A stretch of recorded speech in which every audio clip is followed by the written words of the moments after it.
नमस्कार। मनोविज्ञान विषय की आज की क्लास में आप सभी का स्वागत। आज का हमारा टॉपिक है मनोग्रस्तता, बाध्यता, विकृति,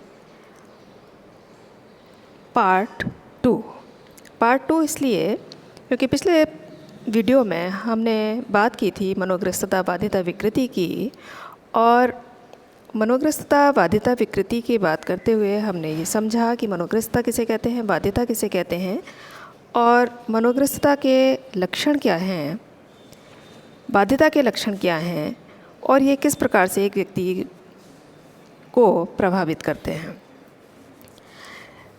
इसके साथ ही हमने इसके कारणों के विषय में भी जाना था कि मनोग्रस्तता, बाध्यता, विकृति के कारण क्या हैं।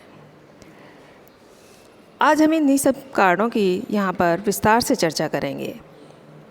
तो ओसीडी के कारण या हेतुकी को हम मुख्य रूप से 4 भागों में बांट सकते हैं। पहले हैं दैहिक कारक, दूसरे मनोविश्लेषक कारक, तीसरे व्यवहारात्मक कारक और संज्ञानात्मक कारक। यहाँ हम इन चारों कारकों का विस्तार से आगे वर्णन करेंगे। सबसे पहले लेते हैं जैविक कारकों को। जैविक कारकों के विषय में अध्ययन करते समय हमें सबसे पहले तंत्रिकीय चिन्हों को देखना होगा। तंत्रिकीय चिन्हों को देखें तो यहाँ देखने में आता है कि जैविक कारकों में मस्तिष्कीय आघात ओसीडी का एक मुख्य कारक है। जिन व्यक्तियों के मस्तिष्क में किसी भी प्रकार के आघात की स्थिति उत्पन्न होती है, उनका पेशीय समन्वय प्रभावित होता है। पेशीय समन्वय प्रभावित होने से ब्रेन में अनैच्छिक झटके जैसे महसूस होते हैं, और इन झटकों की वजह से व्यक्ति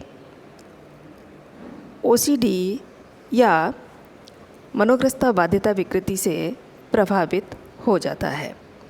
कई बार ब्रेन हेमरेज भी इसका कारण हो सकता है।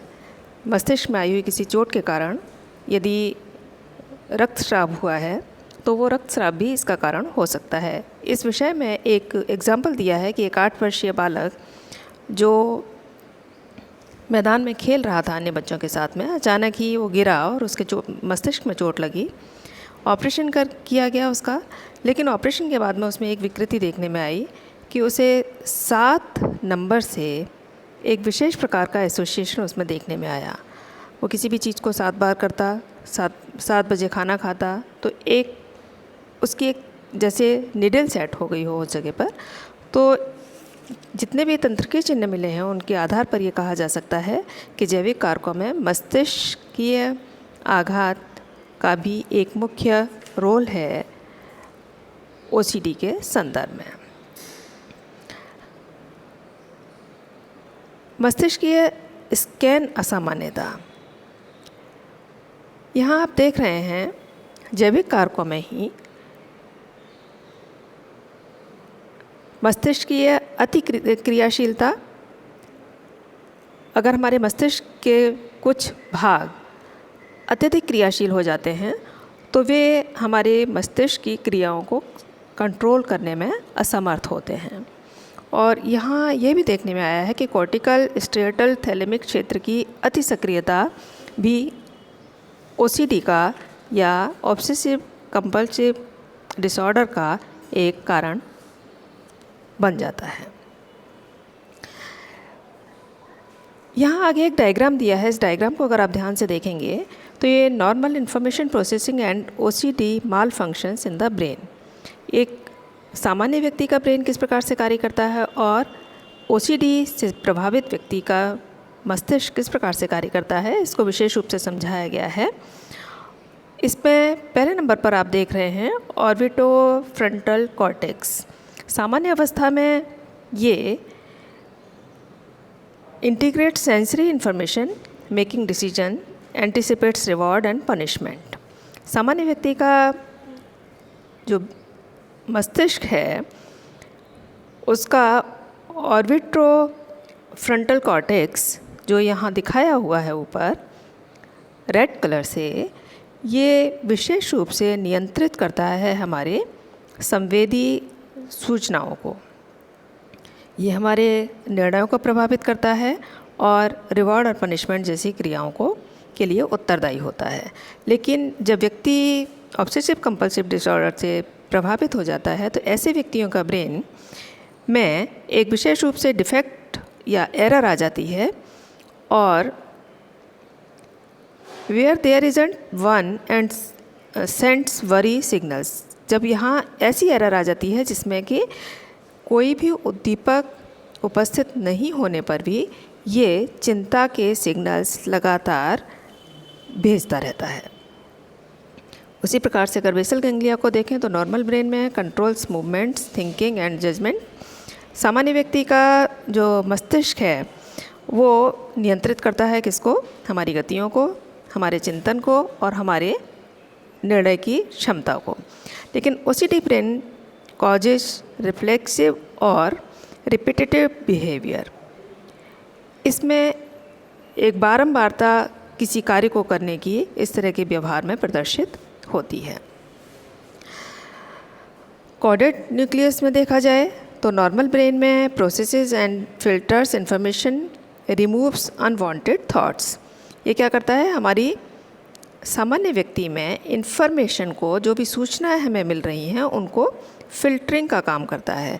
उसमें से हमारे काम की सूचनाओं को हमारे तक प्रेषित करता है तथा जो सूचनाएं हमारे काम की नहीं हैं उनको रिमूव कर देता है। लेकिन ओसीडी से संबंधित जो ब्रेन फंक्शन है उसमें इस तरह के फिल्ट्रेशन का कार्य को करने के लिए ये अपने आप को असमर्थ पाता है और चिंता संबंधी बहुत सारे जो विचार हैं वो व्यक्ति में उसके लक्षण देखने में आते हैं।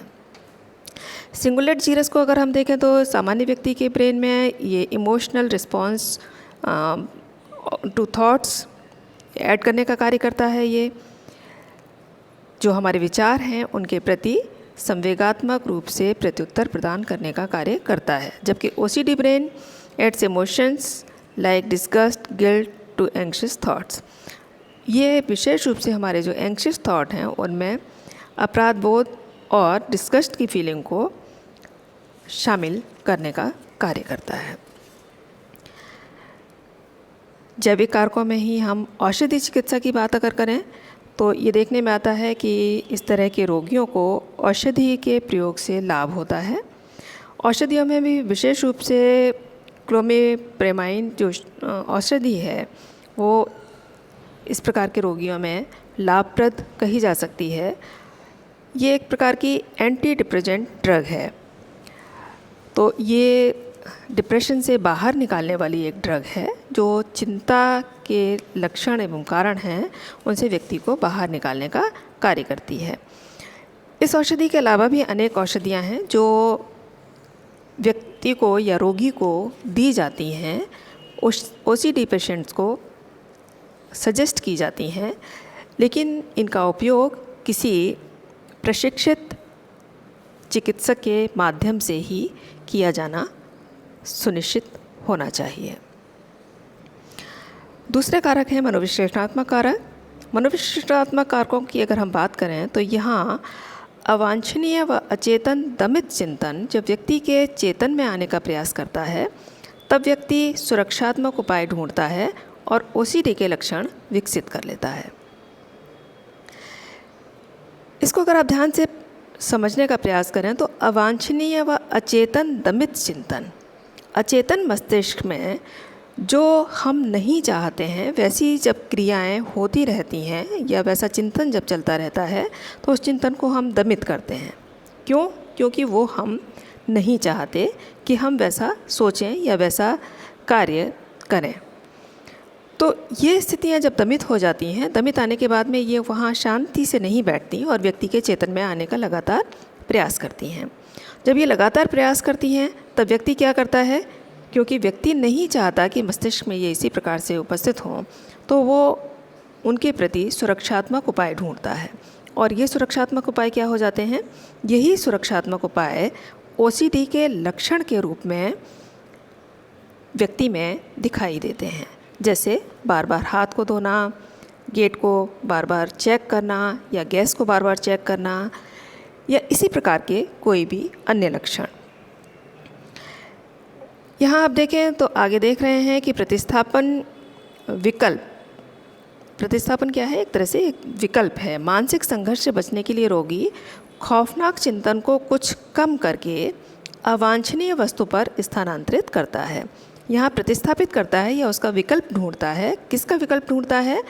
मानसिक संघर्ष से बचने के लिए जो खौफनाक चिंतन उसके अंदर चल रहा है उसको कम खौफनाक बना करके किसी दूसरी वस्तु के पर विकल्प के रूप में, लक्षण के रूप में जो चीज़ें हमें दिखाई देती हैं वो क्या हैं? वो उसका विकल्प है खौफनाक चिंतन का।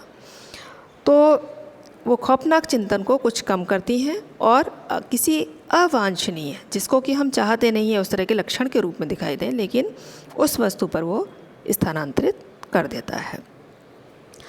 दूसरा इसी के साथ ही है विस्थापन। विस्थापन से तात्पर्य है किसी दूसरे का स्थान लेना, डिस्प्लेसमेंट। तो अचेतन संघर्ष संबंधी विचारों की स्थिति में भी ओसीडी के लक्षण उत्पन्न हो सकते हैं। नेक्स्ट, व्यवहारात्मक कारक। व्यवहारात्मक कारकों में देखें तो ओसीडी क्या है? एक सीखी गई विकृति है जो विशेष तरह के परिणामों से पुनर्वलित होती है। इससे रोगी में भय की मात्रा कम होती है। व्यवहारात्मक कारकों की बात करें तो वो ये कहते हैं कि ओसीडी क्या है? ये एक सीखी गई विकृति है। सीखी गई विकृति क्यों है? क्योंकि वो उस तरह के परिणामों से पुनर्वलित होती है जो हम दूसरों के अंदर देखते हैं, और हमें लगता है कि इस तरह के लक्षणों के उत्पन्न होने पर व्यक्ति को उस तरह की शर्मिंदगी का एहसास नहीं झेलना पड़ेगा जो हमें वास्तव में उस परिस्थिति विशेष में झेलना पड़ रहा है। जैसे बार बार हाथ साफ करने की क्रिया को क्रिया प्रसूत पलायन अनुक्रिया कहा गया है, जिसे ऑपरेंट एस्केप रिस्पॉन्स कहा जा सकता है।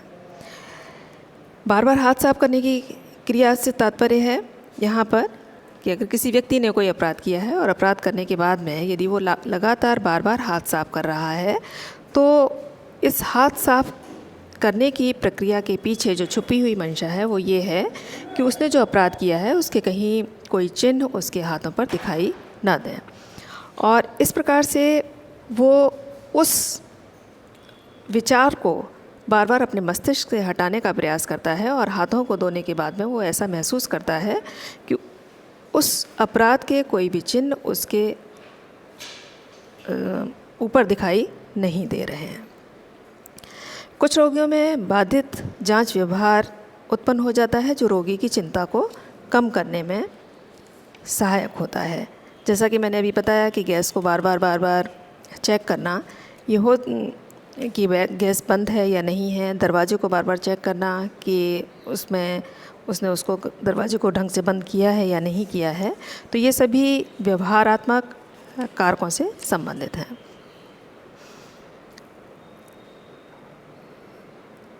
अगले संज्ञानात्मक कारक हैं। संज्ञानात्मक कारकों में जब व्यक्ति किसी ऐसी परिस्थिति में होता है जो अवांछनीय है या खतरनाक परिणाम उत्पन्न होने की संभावना व्यक्ति को होती है, तो परिणामों की भीषणता को देख करके उसका अति आकलन करने के कारण भी उसमें ओसीडी के लक्षण उत्पन्न होने की संभावना बढ़ जाती है।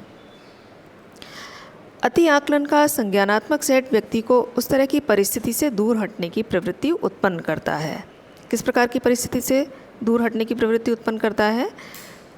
जो उसके लिए खतरनाक है, और उस व्यक्ति में ओसीडी के लक्षण उत्पन्न होने की संभावना तीव्र हो जाती है। तो ये तो थे ओसीडी से संबंधित कारक। अब ओसीडी का उपचार किस प्रकार से किया जा सकता है? ओसीडी के उपचार के लिए यहाँ विशेष रूप से 3 प्रकार की चिकित्सा विधियों का उपयोग किया जाता है। पहली है मनोविश्लेषणात्मक चिकित्सा विधि, साइको एनालिटिक थेरेपी जिसे कह सकते हैं। दूसरी व्यवहार चिकित्सा या बिहेवियर थेरेपी, और तीसरी है औषधि चिकित्सा। यहाँ हम इनका विस्तार से वर्णन करेंगे। पहली मनोविश्लेषणात्मक चिकित्सा। मनोविश्लेषणात्मक चिकित्सा में सबसे पहले रोगी के दमित मानसिक संघर्षों की पहचान करने का प्रयास किया जाता है। क्योंकि ये जो लक्षण उसमें दिखाई दे रहे हैं वो विशेष रूप से उसके दमित मानसिक संघर्ष का ही परिणाम है। तो मनोविश्लेषणात्मक चिकित्सा में सबसे पहला कार्य होता है कि व्यक्ति के उन दमित मानसिक संघर्षों की पहचान की जाए जिनकी वजह से उसमें ये लक्षण दिखाई दे रहे हैं। उसके बाद में उसकी जो सुरक्षात्मक प्रतिक्रियाएं हैं उनका विस्तृत विश्लेषण करना, उन कारणों को जानने का प्रयास करना जो मानसिक संघर्षों की उत्पत्ति का कारण है। इसके लिए अनेकों परीक्षण तैयार किए हुए हैं। उन परीक्षणों के माध्यम से इन मानसिक संघर्षों के विषय में जाना जा सकता है। फिर रोग के कारण की उत्पत्ति से संबंधित उस व्यक्ति में सूझ को विकसित करना। जब व्यक्ति में रोग के कारण की उत्पत्ति से संबंधित सूझ विकसित हो जाती है तो ये देखने में आता है कि इस तरह की सूझ के उत्पन्न होने के बाद में व्यक्ति में उन लक्षणों का भी समापन देखने में आता है या उस तरह के लक्षण व्यक्ति में समाप्त हो जाते हैं। नेक्स्ट है व्यवहार चिकित्सा। व्यवहार चिकित्सा में पहला है मॉडलिंग, कि व्यक्ति को प्रेरित किया जाता है कि जो उसके आसपास के लोग हैं उन लोगों को मॉडल मान करके वो उनका अनुकरण करे और इस तरह से वो अपने लक्षणों को कम करने का प्रयास करे। फ्लडिंग दूसरा है। फ्लडिंग में लगातार उस तरह की परिस्थिति में रखा जाता है जहाँ पर कि जो परिस्थिति व्यक्ति को चिंता उत्पन्न करने वाली है या चिंतात्मक व्यवहार व्यक्ति में जहाँ उत्पन्न होता है। और जब इस मॉडलिंग और फ्लडिंग की स्थिति से व्यक्ति में निवारण की स्थिति उत्पन्न होती है और वो अपनी अनुक्रिया को, अपने रिस्पॉन्स को समाप्त करने का प्रयास कर सकता है। नेक्स्ट विधि है औषधि चिकित्सा। औषधि चिकित्सा में व्यक्ति को एंटी डिप्रेसेंट ड्रग्स दी जाती हैं मानसिक रोगी को, इस तरह के OCD से पीड़ित व्यक्ति को। और इन ड्रग्स में भी सबसे ज़्यादा जिस ड्रग का उपयोग किया जाता है वो है क्लोमिप्रेमाइन। इसके अतिरिक्त भी अन्य औषधियाँ हैं जो इस OCD के रोगी को दी जाती हैं और ये उसके मस्तिष्क की क्रियाओं को शांत करने से संबंधित हैं। लेकिन इनके साथ ही यह भी देखने में आता है कि इन औषधियों का सेवन किसी भी प्रशिक्षित डॉक्टर की सलाह से ही किया जाए। इसके अतिरिक्त अन्य जो औषधियाँ हैं वे औषधियाँ भी इसमें कारगर दिखाई देती हैं, लेकिन उनकी कितनी मात्रा लेनी है और कितने समय तक लेनी है, क्योंकि बीच बीच में यदि इसको बंद किया जाता है तो इस तरह के लक्षण पुनः रोगी में देखने में आते हैं। इस प्रकार से ये कहा जा सकता है कि ये तीनों ही विधियाँ विशेष रूप से OCD के रोगी की चिकित्सा में उपयोग में ली जाती हैं। किसी एक विधि का उपयोग करने की अपेक्षा इन तीनों ही प्रकार की विधियों का यदि सम्मिलित उपयोग किया जाता है किसी भी रोगी पर, तो ऐसी अवस्था में उसमें जल्द इम्प्रूवमेंट की संभावना देखने में आती है। धन्यवाद।